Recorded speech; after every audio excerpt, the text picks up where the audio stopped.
What's good guys, it's Tom here for the UK Car Guys, and today we're working on the Cupra again and we are fitting some lowering springs. So yeah, this is the current ride height, so just to give you an idea of a kind of before, then I'll give you guys an after obviously. So obviously you can see there's quite a large gap there. And yeah, there you go, same at the front, quite a large gap. So yeah, you guys might be wondering why I've chosen to go for lowering springs opposed to like coilovers or anything like that. Basically, it's going to be my everyday car, so I just kind of want to keep the comfort. It's like my other cars, they've all got like really stiff suspension. So I would like to, with the Cupra, just take things a step back. Obviously, make the suspension a little bit more sporty than it already is. But yeah, ultimately, everyday car. I just want it to be my nice, comfortable car. Yeah, that's why. So the springs that I've decided to go for are the H&Rs. So these are going to give the Cupra a drop of about 25 centimetres or 20 centimetres I believe. So let's just go and start taking the wheels off and get them on.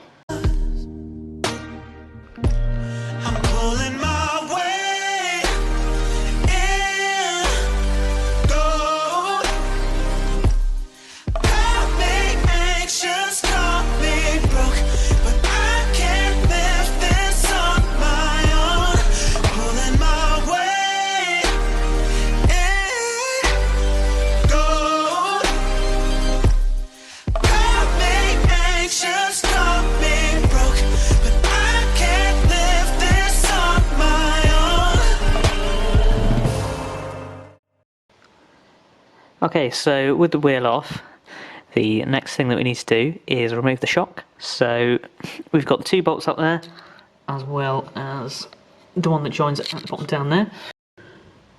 Yeah, so I'm going to whip off the bottom bolts now and see if that's enough just to get everything out of the way to remove the spring, which is located here.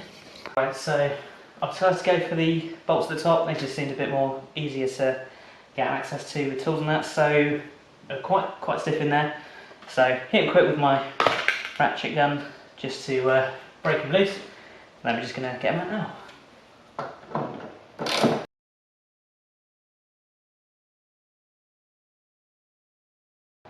One bolt.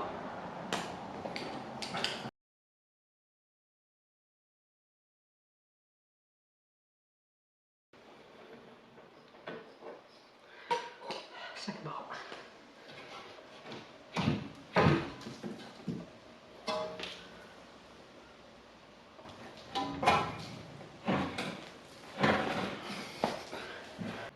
Okay, so now that bolt's out, I'm just trying to figure out how the whole arm drops to then be able to get the spring out. I read some way you need to disconnect it on the other side as well, so I'm gonna go and do that. That's the other side disconnected. Let's see if we've got a bit more give. Yeah, we do. So I stupidly forgot to film this, but literally I just put my weight on the caliper after having both sides disconnected, and the whole arm dropped down like that. I was able to get the spring out.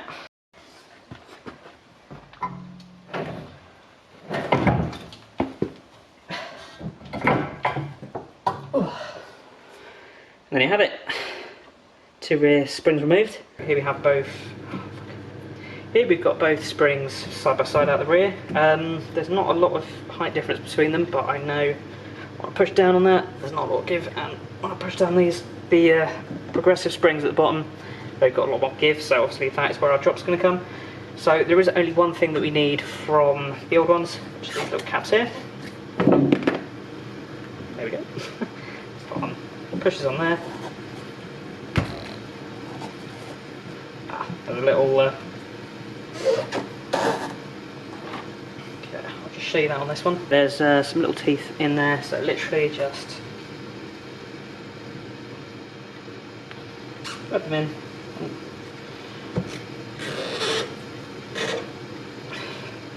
There we go, and those are now ready to put back into your car. So here's your spring that's ready to go back in the car. You'll notice the less compressed coils, these need to go at the bottom. So yeah, these are just nice and easy to locate. So that just goes in the, so one end goes in the cup underneath in the arm, and that goes onto the body.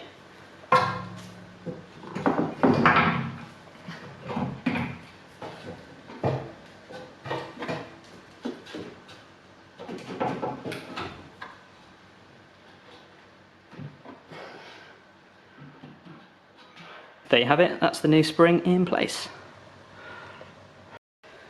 Okay, so now that's left on this side is to put the shock back in place. So to do that, I'm going to put some copper E's on the bolts and then get those fitted. So the next step is to get the shock back into place. So the way I'm going to do that is I've got a scissor jack resting on the brake disc. I'm just going to bring it up very slowly until the shock's back into place. Might need a little bit of leverage, so just use this little screwdriver just to get it into its correct position.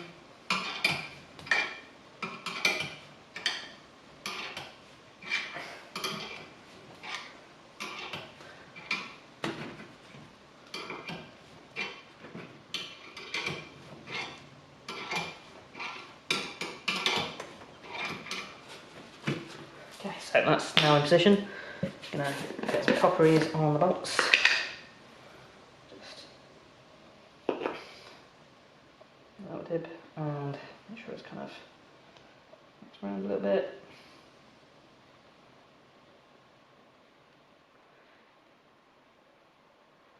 And then as that's turning in anyway, it's going to spread it around. So I'll get a bit more on that one there.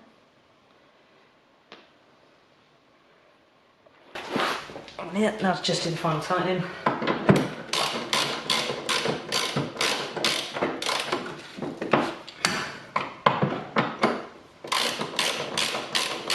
With the rears done, time to put the wheels on.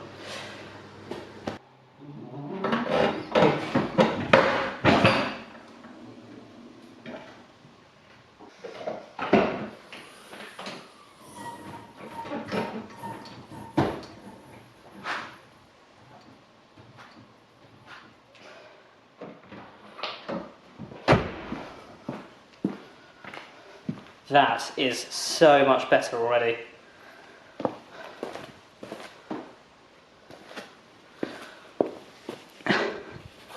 And that is just brand new, it hasn't even settled yet, I haven't even been for a drive yet.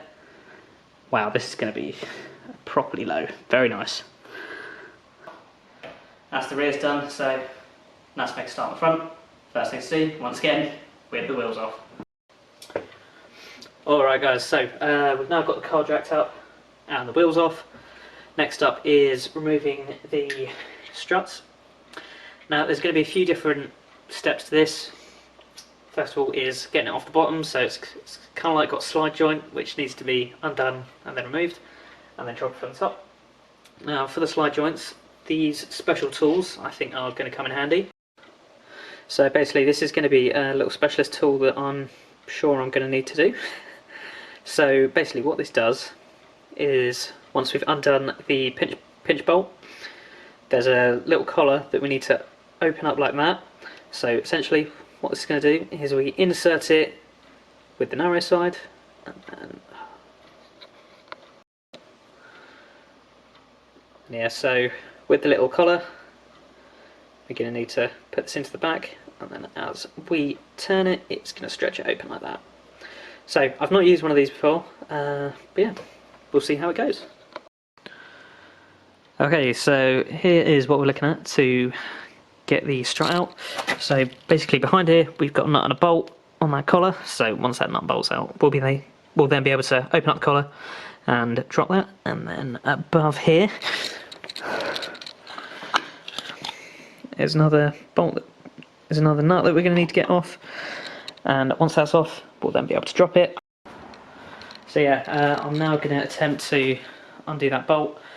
I did soak it in some WD-40 earlier, left that soaking for a couple of hours now, so should with any luck be able to get that off. So let's see how this goes.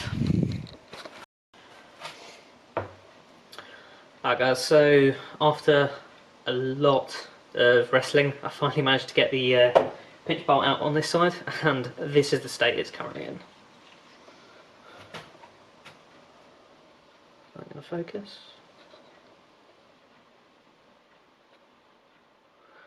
So yeah, as you can see, very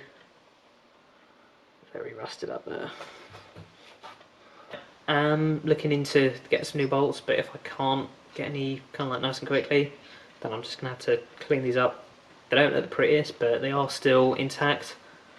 Threads are actually still good, but yeah, it's just going to be a matter of tidying it up.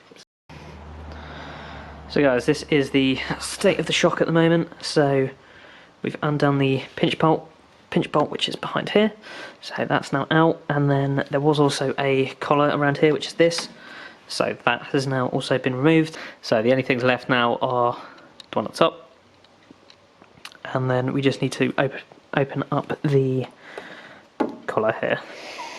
Okay, so as you can see, got the spanner in there, so there is actually a little area specifically to put the tool in, which I was surprised about. So literally I've turned that now, turned it 90 degrees, and I can already feel the thing being a little bit looser, so I'm just going to jump on the caliper and the disc, just to see if we can get the whole thing to drop.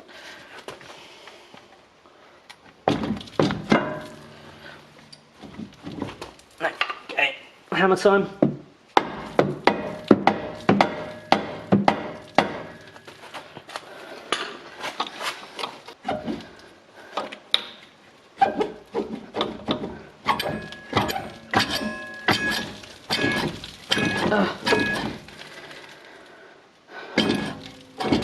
Oh god, we're close.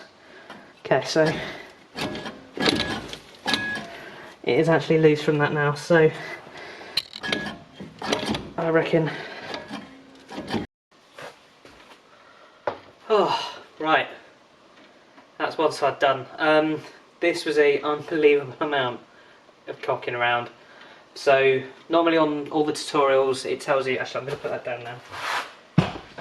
Normally on the tutorials it literally just says undo the pinch bolt, spread the cup open, did all that, got the thing down, but I couldn't quite get it that last little bit, and I don't know if it was just me or I don't know, but yeah, in the end I had to undo the bolts for the ball joint at the bottom to attach the hub to the bottom arm. So I did that nice and easy actually, just once they were undone, a little bit of prying, got it off the arm, whole thing dropped down, and yeah, I was able to get the thing out. So I'm going to do that on the other side, but I'm going to leave it for now because I've literally been pissing about with that all day. So yeah, join me tomorrow. Jesus. 2,000 years later. Okay, so a bit of time has passed, but the car is back on the road. Basically, I had a bit of a run-in with a few different issues, so I kind of just really needed to focus on getting the car back on the road, seeing as it is my everyday car, and I can't just spend all my time setting up the camera, getting the car fixed, move the camera, you know. So as much as I would love to have shown you the whole me putting the car back together, it just wasn't practical with what I needed to do because I just needed it back on the road. So yeah, let me just talk you through some of the issues that I had. On this side, I needed to redo the ABS sensor wiring, which meant smashing out the ABS sensor, so I had to replace that and resolder all the wires because they'd come off the main loom, so I had to do that. The car is a little bit filthy, so I'm just going to show you a quick little montage of how it looks now with the lowering springs. A little bit of time has passed, so they have had time to settle, as well as I've also chucked on some 15mm lowering springs all round as well, and not relevant to this sort of thing, but it has also got a new exhaust, so let's just go and check those out.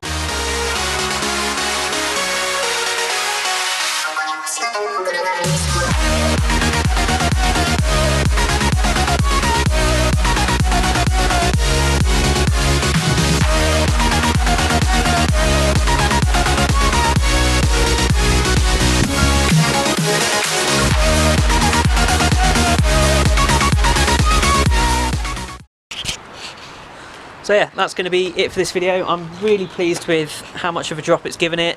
I can't really compare before because I'm convinced it had the non-R springs on it before, so I can't really comment on the height compared to an original R, but it looks so good. Like, it's perfect for daily driving, which is exactly what this car is, funnily enough. The springs have definitely given it a really nice drop. It's kind of perfect for everyday driving really, which is exactly what this is. So yeah, I'm really pleased with it. Really happy with how the stance is now. It's kind of it's really nice fitment. It's not like so aggressive that it's rubbing and scraping absolutely everywhere, but it's kind of low and wide enough now that you look at it and you go, huh, that's kind of low and wide, which is, yeah, what I was going for. So thanks for watching, guys. Don't forget to like, comment, subscribe, all of that stuff. But if you've got a Leon that you are looking to do this to, I would recommend springs for daily driving. If you are looking to daily drive it, I would recommend going with springs, but if it were me personally, if this was going to be, you know, more of a track car or more of a weekend toy, then yeah, obviously I would go the slightly more expensive route of coilovers.